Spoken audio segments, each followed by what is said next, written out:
Posible naman kayang maging successful ang samahan ng mag-partner na hindi naman swak ang kanilang zodiac signs? Alamin natin ang kasagutan mula kina Bong at Riza Sangalang. Parehong Oktubre pinanganak sina Bong at Riza Sangalang, pero hindi sila pareho ng zodiac sign. Libra si Bong at Scorpio naman si Riza. Ayon sa horoscope, hindi compatible ang Scorpio at Libra, lalo na sa love life. Masyadong silosa at dominante ang Scorpio at mapagkumbaba naman ang isang Libra. Parehong nagbabasa noon sina Bong at Riza ng horoscope para magabayan kung sino ang kailang mapapangasawa. That time kasi, wala sa isip ko talaga ang horoscope. Parang sa akin, katuwaan lang, libangan lang. May nababasa akong ganun. Pero, yun nga, kasi hinihintay ko yung para sa akin talaga. Minsan, pinag-aaralan ko rin yung sinasabi ng horoscope. Taga Cabanatuan City si Riza at si Bong naman ay mula sa Zamboanga City. Pero sadyang itinadhana yata silang magtagpo sa Maynila. Aminado silang naging masilimot ang kailang pagsasama at marami silang hindi napapagkasunduan. Magastos si Mrs. at matipid naman si Mr. Meron man kaming pinagtalo-talo hindi sa pagkain, kundi sa pag-aayos ng bahay. Minsan, nagbibiling kang gusto mo ilagay sa bahay, ayaw niya. Yun. Minsan, nagbibiling siya na magastos naman, ayaw ko. So, nag-aaway kami. Pareho din naman silang maasikaso sa loob ng bahay. Si Riza ang naglilinis ng kailang sala at bedroom, samantalang si Bong naman ang nakatoka sa kusina at pasilyo. Mas gusto ni Riza na marami siyang magagandang gamit sa bahay, pero mas importante kay Bong ang kalinisan sa loob ng kanilang tahanan.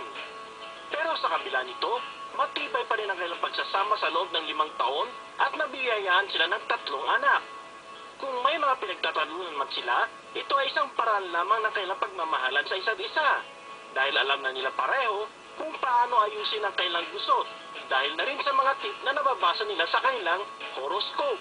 Kailangan yung inyong ugali. Kailangan alam nyo yung isa't isa, ugali, kung ano yung hindi dapat at dapat mag-uusap kayo ng masinsinan. Kahit hindi kayo compatible na sinasabi ng horoscope, do your best para naman maging maganda yung pagsasama nyo at hindi kayo mantong sa paghihiwalay. O paano yan kung hindi nga compatible ang horoscope? Pwede pa bang mag-workout? Oo naman. Kasi, actually, I do believe, no? Na lahat tayo, pinagsasama-sama like tayo, magkaibigan, for an apparent reason kung bakit, di ba yung lessons in life, no?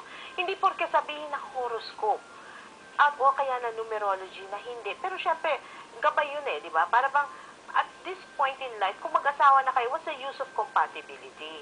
Bakit ka pa magtatanong kung compatible kayo, mag-asawa na nga kayo? Di ba? So, para ito sa mga single, para gabay nila na, tingnan ko nga kung totoo sinasabi na hindi kami compatible. Now, sunod niyan is yung acceptance mo.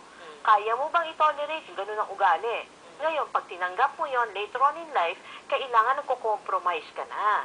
Diba? Accommodation lang yan between a husband and a wife. Ngayon, halimbawa, katulad niyan, hindi sila compatible as per na yung horoscope nila at saka yung astrological sign.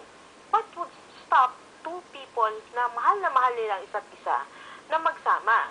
Siguro, ang Diyos naman binibigay sa atin ng bawat isang partner to learn lessons, no? Sabi nga yung usapan namin kanina, kung ikaw i-relive mo yung life mo, would you relive it again? Sabi ko, I would do it differently, perhaps.